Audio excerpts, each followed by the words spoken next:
The PS5 Pro was revealed this week, and I wanted to talk about some of the interesting details of this new flagship console by Sony. But before I do, I wanted to give some background context of my gaming life growing up as a kid and my relationship with the Sony brand as a gaming console. So when I was a kid, my family had a PlayStation 1, and that's where I would watch my older siblings play all these crazy video games, like Metal Gear, Resident Evil, Silent Hill. I like watching other people play horror games as a kid because I was too scared to play myself. So part of the experience was watching, other people play it and sitting on the couch and having that old school experience of that family gathering, looking at the video game and someone taking control. That was my childhood experience with the PS1, and ever since then I was always loyal to the Sony brand. I always wanted the next PlayStation. So when I was in elementary, my whole life was the PS2, playing Need for Speed, playing single player action games like Ratchet and Clank. There's more, but I can't think off the top of my head. I play a lot of Mortal Kombat, fighting games, Street Fighter, you name it. And then when I was in middle school, all of us were on the PS3. We were all playing Modern Warfare, Call of Duty 4, right? The first Call of Duty that changed multiplayer shooters forever. And then I remember playing Modern Warfare 2, Black Ops on the PS3, and jumping on and having all those crazy gaming sessions as a kid with the headset, just talking shit. I had that experience on the Sony console. And then after high school, I started working, and I spent my first paycheck on a PS4 off of Craigslist. It was the first gen PS4, and that was my primary gaming console for several years up until even during the pandemic. My PS4 lasted all the way from like 2017 all the way up until like 2020. And then during the pandemic, I think I was still using the PS4 excessively because we all had free time. We were all not going out because of the pandemic, and I was just gaming, playing 2019 Modern Warfare on my PS4. But eventually I built my own custom PC, and I retired my PS4, and the custom PC had iterations of various upgrades, and that's the PC I'm using now to do all this streaming, to do work, and to game. So my PS4 was the last gaming console I've ever used, and ever since then I've always wanted a PS5, but I was never eager to jump the gun and shell out several $100s for a PS5 because my gaming PC has been doing me pretty solid in terms of gaming, and also because a lot of Sony exclusives are going over to PC. I haven't been too eager to jump on and get a console, but I do want to get one. And one of the reasons why I held off is because I knew that the PS5 Pro would be released this year, and I was waiting because I waited so long already that I was thinking I would just get their new flagship console rather than get their older one. So now that the PS5 Pro is released, I have the opportunity to finally get one after all these years of being patient and waiting and not getting a PS5. Now might be a time to consider. Now that being said, it doesn't mean that I'm going to get one because of several things. And I'm here to talk about it because I do have some criticisms about the PS5 Pro. And now that you have background context about myself as a gamer and my relationship with the Sony brand, I want to give a deep dive, or not a deep dive, but a brief dive into what I think. So first of all, the design. My main criticism is that the design of this PS5 Pro is too similar to the other two designs of the original PS5 and the PS5 Slim. For the Pro flagship console, I think it should have looked a lot more premium. I think it should have been more sleek, sort of like when Apple releases a new iPhone, it looks high quality. It feels high quality, and the changes are subtle, but they're subtle enough that that this is a different iPhone from the last one. Now, with this design, I feel like it's already feeling outdated. It looks a little too plasticky, and I just feel like the flare out of the shell just looks kind of, I don't know, it seems a little tacky. I think for a flagship console, you want it to look like a spaceship, like a symmetrical, high end, I don't know, carbon fiber, titanium sort of device. So I'm not too happy with the design, but it's like, I guess the design is not what's important. What's important is the performance and what it could do versus the basic PS5 model. So let's dive into that real quick. So the big one is that, let's see. Okay, so I'm not going to dive into the specs. This is going to be for dumb people like me that just care about, what's different. How much faster is it? So I'm just going to take this straight from the headline. It's 45% faster. So nearly half, 1.5 faster than the previous one. And what this means, in simple terms, is that in the original PS5, you had two options: to turn on ray tracing, which was the advanced lighting effects, and just better lighting, better graphics, at the cost of frame rate. So you would go down from like 60 frames per second and cut that in half to 30 frames for slightly better lighting, but that's a big cut.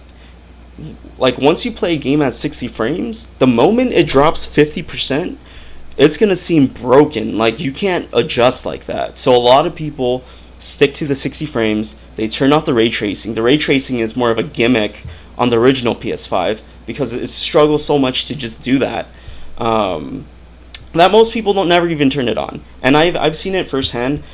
I would never ever turn on ray tracing on the original PS5 just because the performance, it cuts down the performance so much. Like, the high fidelity mode cuts it down so much. So it's better to go with the high performance option in all the games, in my opinion. But with this new PS5 Pro, because it's 1.5 times faster, because it has a faster render rate, specifically what? Yeah, I can't find it. But yeah, basically, it will allow you to play fidelity mode. I think it says it here. Higher fidelity mode renders at higher resolution graphics quality. Oh, where is it? Fuck it. I read it here somewhere. Okay, whatever. But basically, it will allow you to turn on ray tracing and high fidelity mode and maintain that 60 frames per second. At least that's the concept of the PS5 Pro console, is that you could keep that 4K resolution, or the upscaled 4K, it's not native 4K, but also have ray tracing enabled. So this is just going to make all the optimized games look even better. And because it's optimized through like the first party video game companies, and they know the technology they're working with, they know exactly what the PS5 Pro specs are.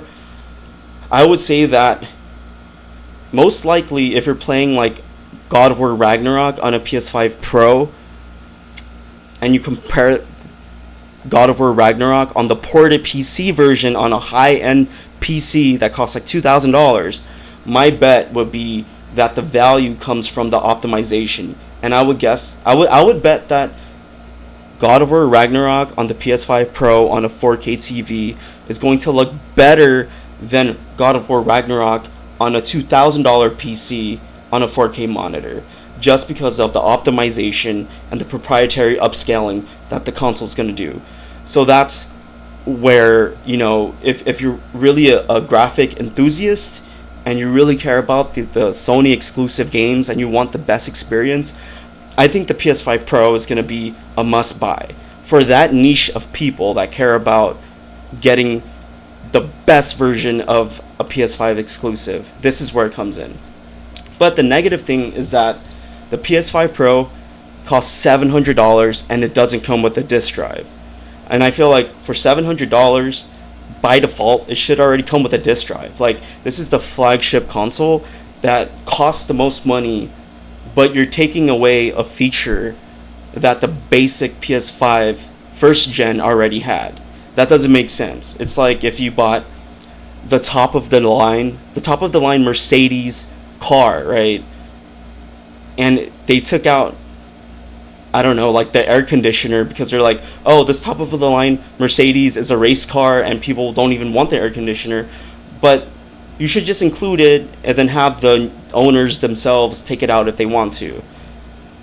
And I feel like if you're paying more, you should get at least what the basic model provides plus more, not pay more and take out what the basic model has. That doesn't compute. The math doesn't check out. So I don't know. I feel like they shouldn't have had this $80 optional disk drive. It should have just came by default with the $700 PS5 Pro model. So that's dumb. That's a dumb thing. I have a PC, so I mainly game on digital format. But that being said, if I pay $700 for a gaming console, I would want the option to put a physical disc in there, because it's like, what if I really like a certain game and I want to buy the collector's edition with the physical disc because it's a physical media? It's like a collector's item, but I can't even put it in my $700 PS5. I have to shell out an additional $80 just to put a disc in. It doesn't make sense. I don't agree with that, so that's stupid. What was the other issue? Oh, the other issue is that you don't even get the stand. So you see the stand right here? That doesn't come with the console either. You have to buy the stand to put it vertically separately, as it says here, vertical stand sold separately, and I think it's like $35 or $40. So if you want the disc and the stand, that's more than $100. So you're gonna pay nearly $1,000 just to have the disc option, the console, and the vertical stand. It's nearly $1,000.